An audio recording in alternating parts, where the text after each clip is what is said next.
Assalamualaikum warahmatullahi wabarakatuh. Kali ini materi terkait analisis komponen utama atau Principal Component Analysis ya, biasa disingkat dengan PCA.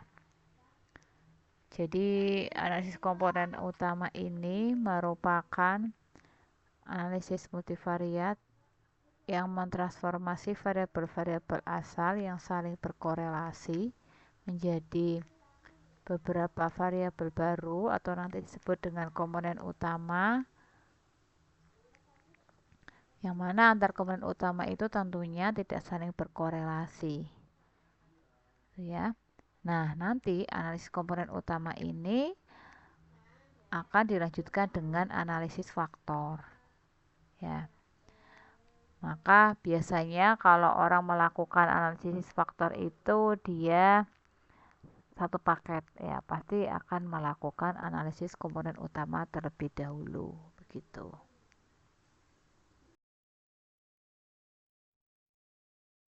Kemudian komponen utama ini ya, bila nanti diperoleh 75% keragaman data aslinya itu sudah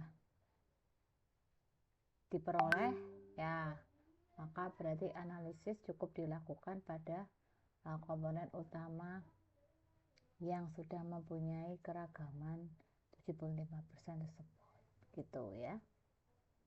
Oke, ini model persamaan dari analisis komponen utama.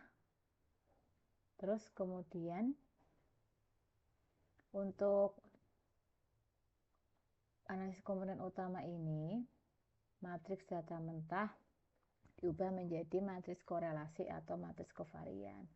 Jadi nanti kalau di SPSS itu tinggal milih mau pakai matriks korelasi atau matriks kovarian ya.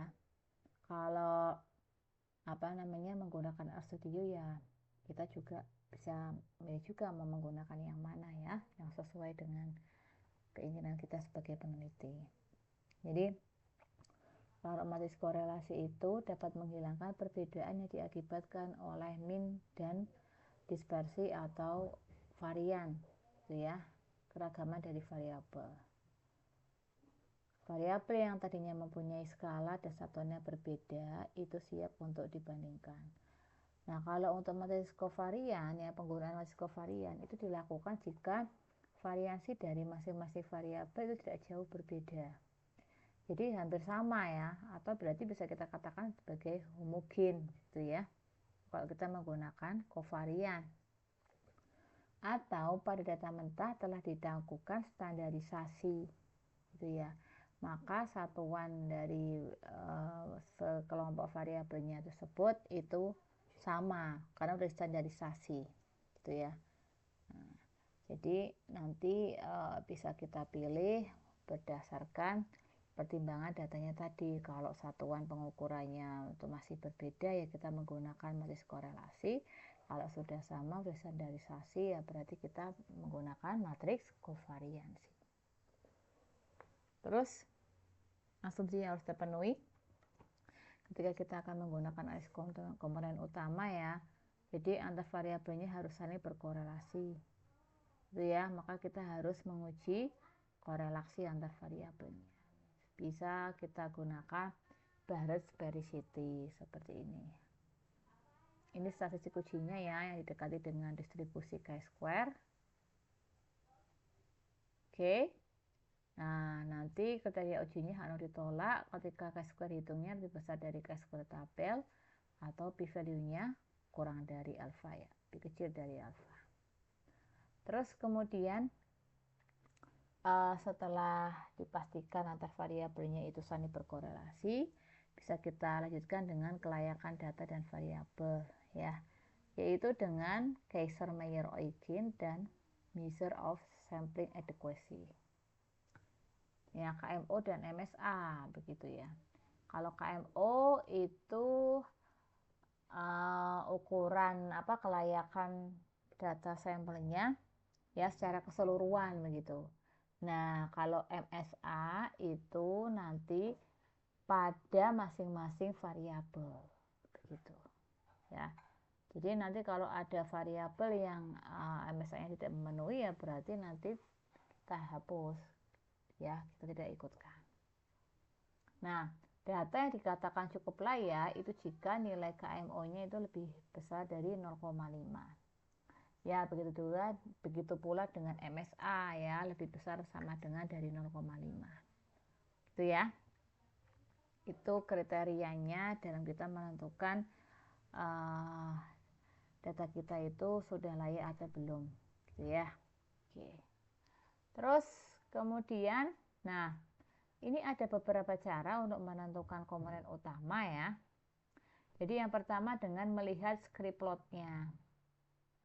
Banyaknya komponen utama sama dengan banyaknya titik pada script plot yang menurun tajam. Jadi kalau dia itu nanti di plotnya itu masih menurun tajam, berarti itu masih dapat membentuk komponen utama yang baru.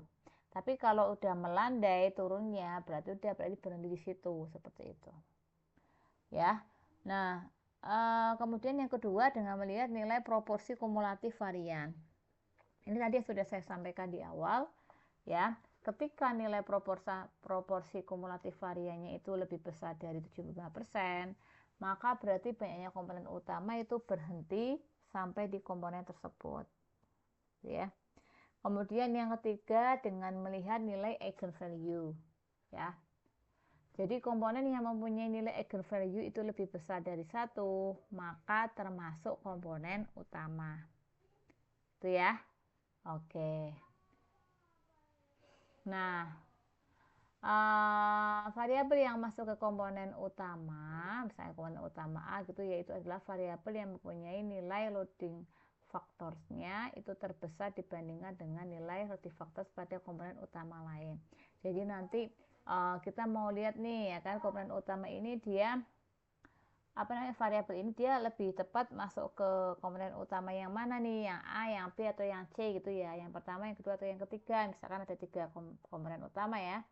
Nah, itu nanti dengan melihat nilai loading faktornya. Itu ya. Kalau nilai loading faktornya itu paling besar di komponen utama yang pertama, berarti ya sudah variabel tersebut berarti cocoknya masuk ke dalam komponen utama yang pertama. Begitu.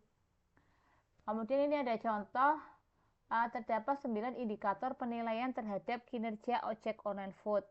Yaitu ada harga, rasa makanan, kebersihan, kecepatan pengiriman, ketepatan pesanan, promo, kemudian pemesanan, keramahan driver, dan kecepatan respon bila ada laporan aduan ya, permasalahan.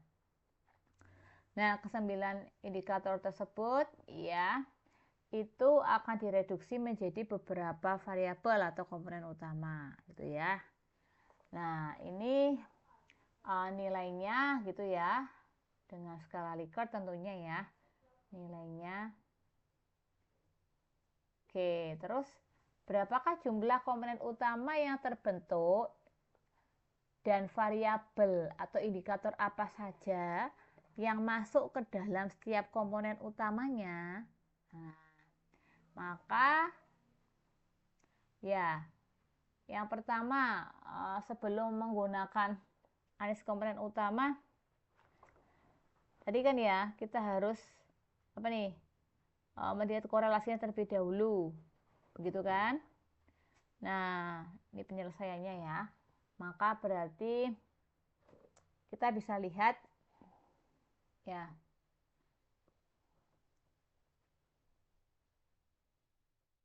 nilai dari chi-square hitungnya. Ini pakai ini aja nih, approximate chi-square. Ini 207,690. Kita bandingkan dengan chi-square tabelnya. Teman-teman bisa melihat di tabel chi-square atau di Excel bisa ya. Nah, ini 23,26861. Berarti nilai chi-square hitungnya kan lebih besar dari chi-square tabel ya. Nah, atau di sini p-value-nya 0, 0,000 kurang dari atau lebih kecil dari 0,05, maka H0 ditolak. H0-nya ya, karena kita menguji ada tidaknya korelasi, berarti H0-nya tidak ada korelasi, gitu ya. Kemudian H1-nya ada atau terdapat korelasi antar variabel. Karena H0 ditolak, berarti terdapat korelasi antar variabel. Oke, berarti cocok nih kita menggunakan PCA ya, komponen utama. Terus dilanjutkan dengan mengecek KMO dan MSA-nya. Oke, KMO-nya dari tabel ini ya, KMON barrel test diperoleh ini ya, paling atas ya, 0,580.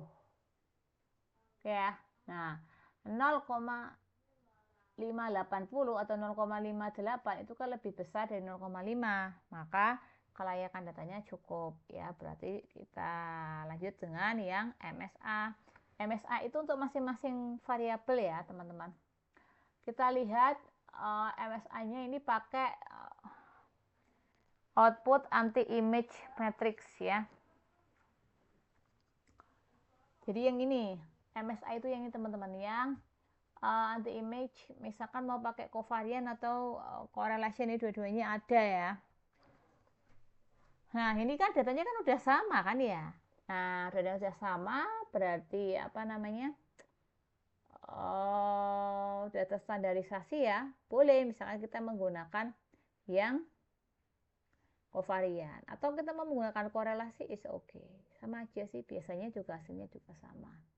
Nih ya, kalau yang saya buleti yang merah-merah ini dia menggunakan korelasi, ternyata apa nih, yang kedua 0,450 kurang dari 0,05, kemudian kurang dari 0,5 ya, kemudian mana lagi yang kurang dari 0,5, ternyata hanya yang ini ya, yang lainnya di atas 0,5, ternyata hanya yang X2, betul ya, ya X2. Nah sekarang kalau begitu X2 dikeluarkan dari analisis, kemudian kita uji lagi gitu ya. Nah diuji lagi, chi-square-nya 190,949 atau p-value-nya masih tetap 0,000, berarti kurang dari alfa, maka H0 ditolak, yang artinya masih terdapat korelasi. Kemudian MSA-nya 0,593, berarti dia lebih dari 0,5, berarti sudah layak. Lalu kemudian untuk yang MSA ya, tadi KMO, sekarang MSA. MSA-nya di sini X3 0,488 kurang dari ya, terus apa lagi nih? Udah, berarti X3 kita keluarkan. Nah, dikeluarkan lagi, kemudian apa namanya, kita uji lagi gitu kan. Nah KMO-nya 0,6 udah layak, p-value untuk uji korelasinya juga 0,00, berarti kurang dari alfa, tolak H0 ya, maka terjadi korelasi. Sekarang kita lihat MSA. Oh ya teman-teman, untuk MSA kita lihat ini ya, pakai yang ada A-nya ini ya, maaf ya, apa namanya tadi saya lupa menyampaikan.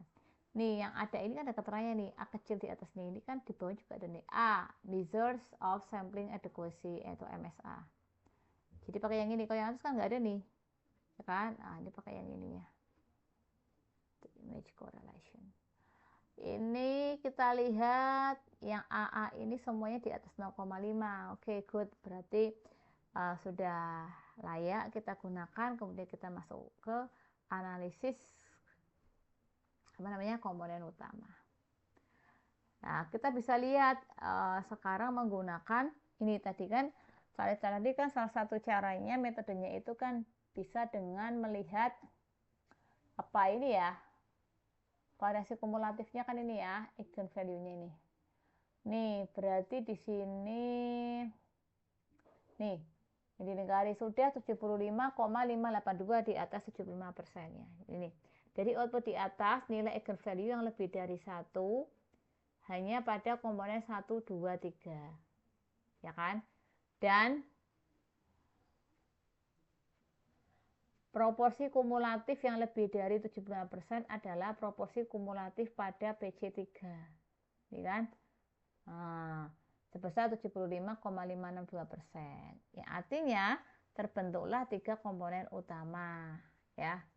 Dengan besar kemampuan metode ini menjelaskan keragaman data sebesar 75,562%. Nah ini ya, ini kan dia nilai eigenvalue deh yang ini yang total ini. Ini kan semuanya kan di atas 1 kan, lebih dari 1. Nah, maka berarti pada komponen 1 dia lebih dari 1, komponen 2 dia lebih 1, komponen 3 dia juga lebih dari 1. Ketika komponen 4, nah dia kurang dari 1 ya nilai eigenvalue-nya. Nah, maka ya berarti terbentuklah 3 komponen utama seperti itu. Ya, yang di sini kan juga di proporsi kumulatifnya ini ya, keragaman varian kumulatifnya kan juga ini hanya sampai pada komponen 3 ya, atau PC3. Kemudian kalau pakai script plot kita lihat. Nih ya. Ini kan 1 berarti komponen 1, 2, kemudian 3. Nah, ketika komponen keempat ini ya, garis yang keempat ini dia sudah melandai ya. Berarti kalau melandai sudah tidak termasuk komponen utama. Maka benar dari script plot pun diperoleh 3 komponen utama. Ya, ini. Oke. Nah, terus untuk menentukan variabel mana saja yang masuk ke masing-masing komponen utama dengan melihat nilai dari loading factors-nya ya. Kita lihat, nah ini ya dengan menggunakan rotasi Varimax. Biasanya kita menggunakannya rotasi Varimax ya kalau mau menggunakan komponen utama sama analisis faktor. Nah, ini ya, ini outputnya. Nilai loading faktor paling besar dari tiap variabel dalam komponen utama menunjukkan variabel tersebut masuk ke dalam komponen utama tersebut. Nah, berdasarkan output di atas dapat diidentifikasi. Kita lihat ya. X1, dia masuk ke mana? Berarti komponen kemana yang loading faktornya paling besar? 3 ya. Berarti X1 masuk ke 3. Kemudian X4 masuk ke 1, X5 ke 1, X6 ke 3, X7 ke 2, X8 ke 1, X9 ke 2. Nah, ini. Oke, begitu ya. Jadi, sampai ini ya, kalau analisis komponen utama baru sampai komponen utamanya. Berapa banyak komponen utama yang terbentuk. Seperti itu. Nah, nanti setelah itu dilanjutkan dengan analisis faktor, gitu. Ya. Oke, nanti teman-teman jangan lupa ini dikerjakan ya, pakai tugas. Jadi ini seorang peneliti ingin membentuk faktor yang terdiri dari 5 indikator motivasi belajar siswa dengan skala Likert 1 sampai 5. Ya. Datanya ada 15 siswa, ini variabel indikatornya ada 5, X1, X2, X3, X4, X5. Ini ada keterangannya ya. Nah, ini ada datanya. Oke.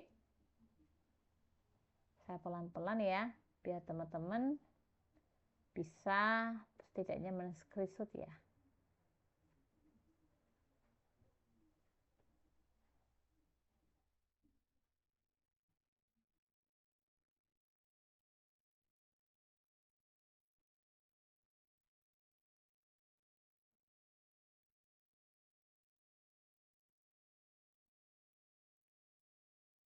Kurang kecil lagi ya.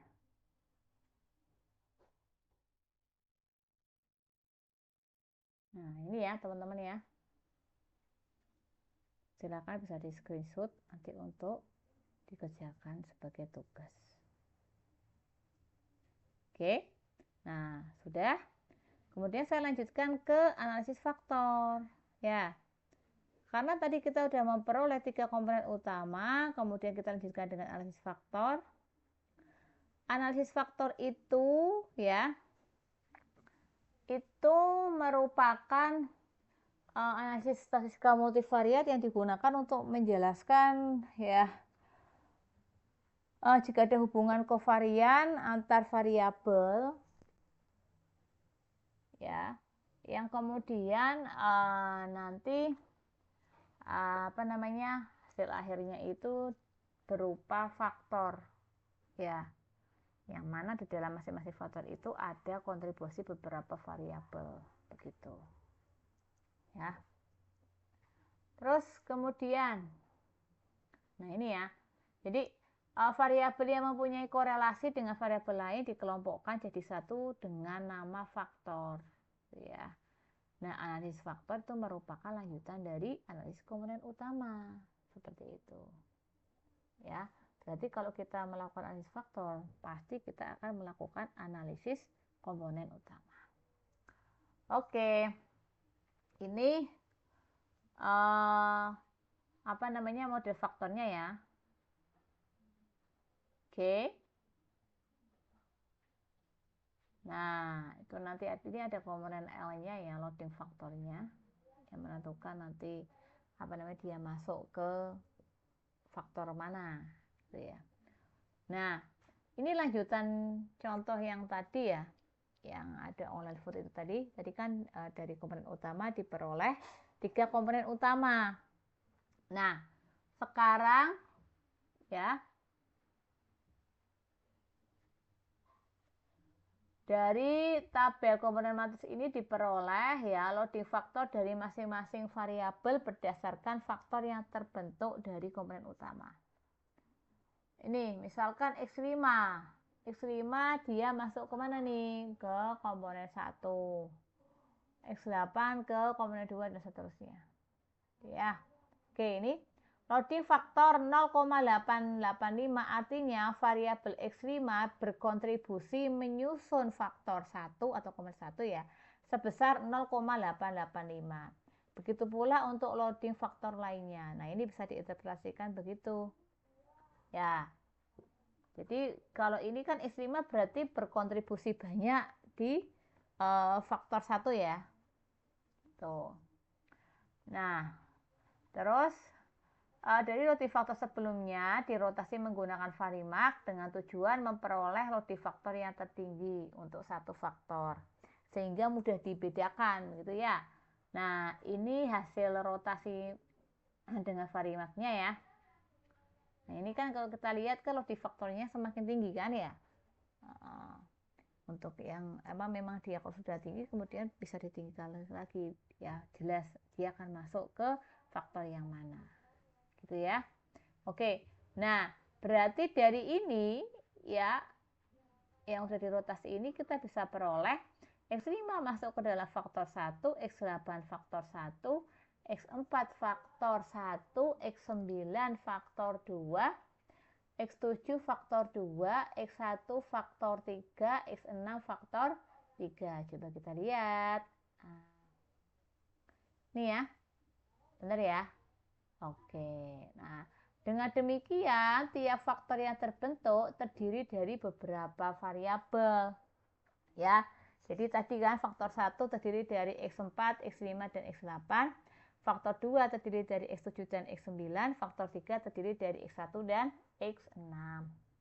Nah, 3 faktor itu kemudian bisa kita namai ya. Jadi dinamai oleh peneliti dengan melihat indikator atau variabel yang ada di dalam masing-masing faktor ya. Misalkan seperti ini, faktor 1 itu kan terdiri dari variabel kecepatan pengiriman, kecepatan pesanan, dan keramahan driver. Ya kan? Berarti kan ini kan semuanya berkaitan dengan driver kan ya. Nah, maka faktor 1 bisa kita namai dengan faktor kualitas pelayanan driver. Nah, gitu. Jadi ini dari pihak drivernya ya. Kemudian faktor 2. Faktor 2 itu ada variabel kemudahan pemesanan dan kecepatan respon bila ada masalah atau aduan gitu ya. Nah, maka faktor 2 bisa kita namai dengan kualitas pelayanan sistem. Nah, kalau kita lihat kan ini dari sistemnya ya teman-teman ya. Jadi mudah nggak nih dalam memesan, dalam order, kemudian kecepatan respon bila ada aduan kan gitu ya. Ada laporan gitu.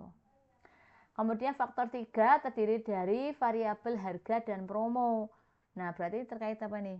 Murah gitu kan ya. Nah, bisa kita namai faktor 3 ini dengan faktor kemurahan. Atau apa nih ya? Murah gitu ya mungkin ya. Atau apa nih namanya? Affordable mungkin gitu ya. Atau harga juga bisa. Oke? Begitu ya teman-teman ya. Ya, jadi sudah tahu ya apa namanya terkait dengan analisis komponen utama sama analisis faktor ya. Dari sejumlah banyak variabel kemudian direduksi hanya membentuk beberapa komponen utama, kemudian direduksi lagi ya membentuk beberapa faktor yang mana masing-masing faktor itu bisa mewakili beberapa variabel yang berkontribusi di dalamnya. Oke, begitu. Terima kasih. Assalamualaikum warahmatullahi wabarakatuh.